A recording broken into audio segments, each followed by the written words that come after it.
Hello Leos, welcome to Guruma Hindi tarot. और ये reading है 23 अगस्त से लेकर 29 अगस्त तक की। तो चलिए आगे बढ़ते हैं और देखते हैं क्या मैसेजेस है आपके लिए। मैसेजेस फॉर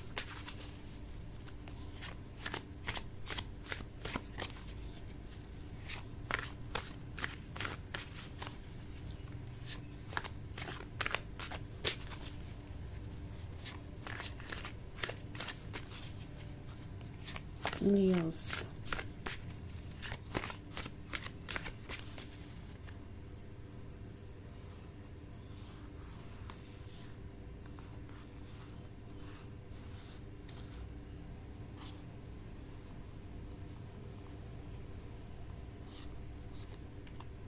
Justice,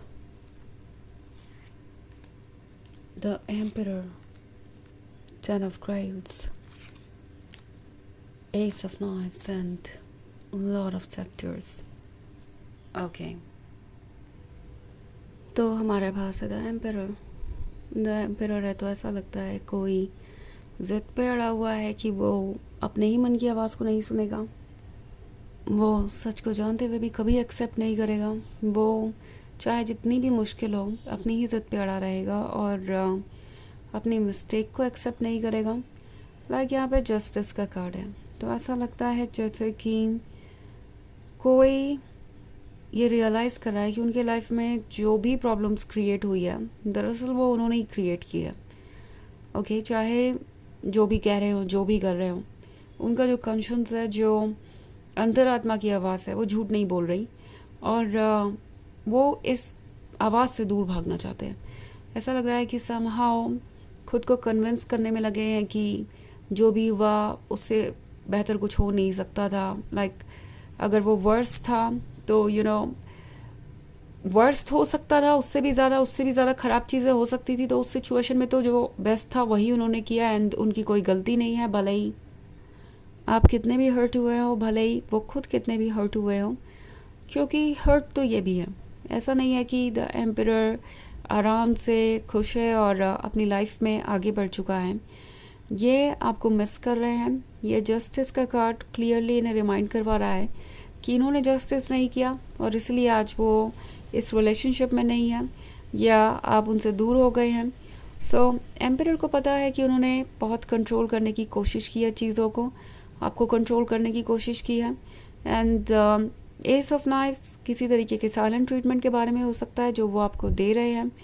उन्हें लगता है कि अगर वो साइलेंट रहेंगे तो हर प्रॉब्लम का सोल्यूशन खुद ब खुद निकल आएगा। या तो वक्त के साथ आप सब भूल जाएंगे या फिर आप खुद उन्हें अप्रोच कर लेंगे, या फिर हो सकता है कि उनकी गलतियों के लिए आप खुद को ही जिम्मेदार मान लें। आपको ऐसा लगने लगे कि जो भी हुआ वो आपकी वजह से हुआ, आपने उन्हें इस सिचुएशन में ला दिया, इस हालात में ला दिया कि उनके पास कोई चॉइस नहीं बची बजाय वो करने के जो उन्होंने किया।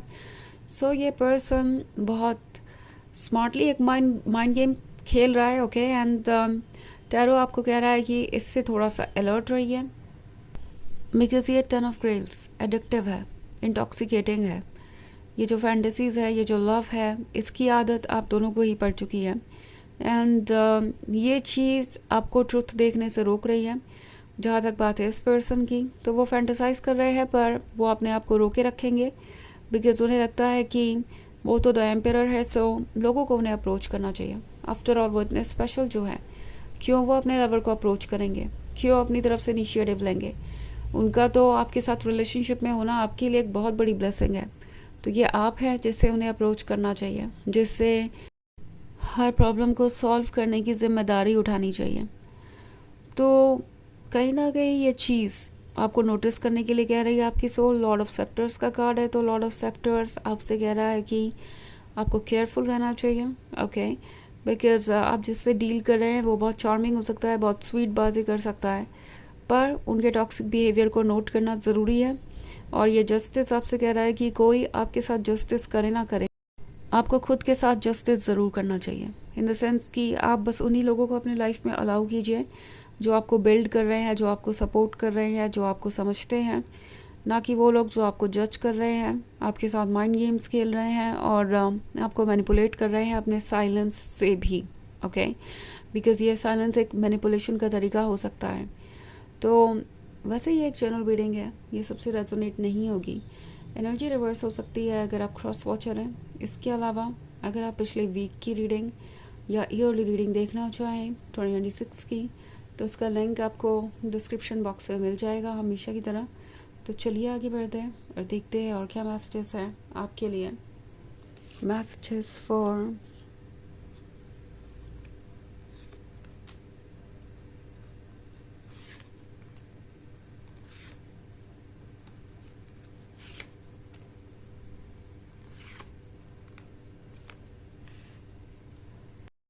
Leos, Ace of Skulls, Temperance, the Priestess, Seven of Grails and Queen of Skulls. Okay. तो एस ऑफ स्कल्स का कार्ड है। एस ऑफ स्कल्स आपको ये रिमाइंड करवाना चाहता है कि अपने आप को चुनकर आप कुछ खोएंगे नहीं। मे बी आप में से बहुत सारे लोग ये सोच रहे हैं कि कहीं इस रिलेशनशिप को खोकर आप अपने लिए कोई ज़िंदगी भर का दुख ना एक्सेप्ट कर ले, या कोई ज़िंदगी भर का दुख ना आपके मन में रह जाए। हो सकता है आपको कोई इनसे बेहतर मिले ना, या हो सकता है आपको कभी किसी और से प्यार ना हो, या बहुत सारी चीज़ें हो सकती हैं जो आपको बाद में रिग्रेट कराएं। टैरो आपसे कह रहा है कि ऐसा कुछ भी नहीं है। अपने आप को चूज़ कीजिए, बाउंड्रीज बनाइए, चेंज को आने दीजिए। टेम्परेंस चेंज के बारे में बात कर रहा है और ये चेंज गाइडेड होना चाहिए द प्रीस्टेस से। ओके, प्रीस्टेस है आपका इंट्यूशन, आपकी सोल, और वो आपको ट्रुथ बता रही है। सो उस इंट्यूशन को सुनिए, उस सोल को सुनिए जो आपको सही डायरेक्शन में गाइड कर रही है। ओके, एंड सेवन ऑफ ग्रेल्स का कार्ड है यहाँ पे। तो कोई चीज़ भले ही आपको कितनी ही मुश्किल क्यों ना लगे, वो आपके लिए पॉसिबल है। लाइक ये जो वुमेन है वो अपने ब्लड को प्यूरिफाई कर रही है, कोशिश कर रही है कि यू नो उन चीज़ों से छुटकारा पा सके जो उसके लिए टॉक्सिक बन गए हैं। सो ये इमोशंस शायद इस पर्सन के टॉक्सिक बिहेवियर को आपको देखने नहीं दे रहे, पर इस टॉक्सिसिटी ने आपको हर्ट किया है और ये इमोशंस भी आपके लिए टॉक्सिक साबित हो सकते हैं अगर आप इन्हें बहुत ज़्यादा इंपॉर्टेंस देंगे। तो टैरो आपसे कह रहा है अपना टाइम लीजिए चीज़ों को समझने के लिए, अपने आप को हील करने के लिए, और आप इस टॉक्सिसिटी को हील कर सकते हैं, इससे बाहर आ सकते हैं। क्वीन ऑफ स्कल्स का कार्ड है, तो आप प्रैक्टिकल हैं, आप जानते हैं कि आपके लिए क्या सही है क्या नहीं। आप स्मार्ट हैं और आपको पता है कि आपको क्या चुनना चाहिए। हालांकि आपके इमोशंस आपको डिफरेंट डायरेक्शन में ले जा रहे हैं, पर इस वक्त आपकी सोल आपसे कह रही है कि प्रैक्टिकल होना ज़्यादा ज़रूरी है और केयरफुली सोचना ज़्यादा ज़रूरी है, क्योंकि आपके अभी के डिसीजंस आपके पूरे लाइफ को अफेक्ट करेंगे। ये वीक आपके लिए इतना इम्पॉर्टेंट हो सकता है। सो चलिए आगे बढ़ते हैं और देखते हैं आपके लिए ऑरेकल मैसेज क्या है।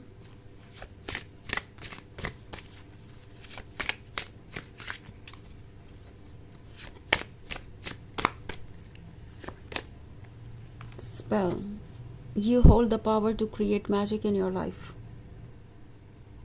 तो ये कार्ड आपसे कह रहा है आपके अंदर वो मैजिक है जिससे आप वो ज़िंदगी क्रिएट कर सकते हैं जो आप चाहते हैं। सो अपने इस मैजिक को सोच समझ के यूज़ कीजिए। ये वीक काफ़ी इंपॉर्टेंट हो सकता है आपके लाइफ डिसीजंस के पर्सपेक्टिव से। जो डिसीजंस आप अभी लेंगे वो लाइफ लॉन्ग आपकी ज़िंदगी को अफेक्ट करेंगे। तो सोचिए एग्जैक्टली कि आप क्या चाहते हैं। इस मैजिक को केयरफुली यूज़ कीजिए, क्योंकि कभी कभी इमोशनल अटैचमेंट के कारण जो चीज़ें हमारे लिए हार्मफुल है या जो उससे कहीं कम है जो हम डिज़र्व करते हैं, तो टैरो आपसे कह रहा है कि केयरफुल रहिए, हर चीज़ को अच्छे से कैलकुलेट कीजिए और प्रैक्टिकल चॉइसेस कीजिए, बिकॉज आपके अंदर पावर है सब कुछ अट्रैक्ट करने की। तो ये है रीडिंग इस वीक की। आई होप आपको अच्छी लगी होगी। Thanks for watching. Till next video, bye.